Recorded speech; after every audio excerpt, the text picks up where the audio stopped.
voting is obviously so important.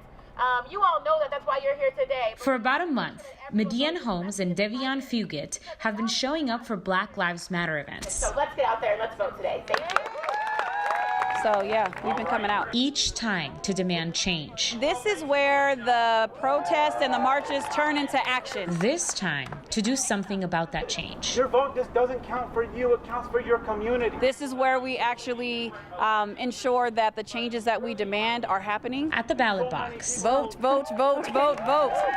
Somebody fought, bled, and died for that right. You have to vote every time. We don't care about who you vote for. We don't care what your affiliation is. Turn in your ballot. Get the vote out. Turn in your ballot. As Denver's clerk and recorder, Paul Lopez oversees the local election process. He wants to make sure people's voices turn into people-led action. You know, I've seen a lot of our young people out, expressing their opinions, exercising their First Amendment right.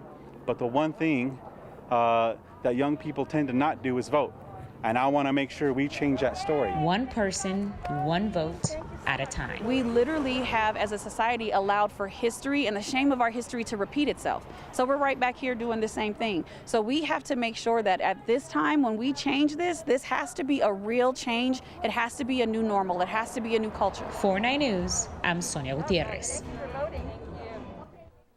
So if you're a bit of a procrastinator, we should remind you, you cannot just throw your ballot in the mail right now. If you want to get it in, drop it off in one of the drop boxes. You can do so into one of those drop boxes by 7 p.m. on Tuesday. That is the last day you can vote.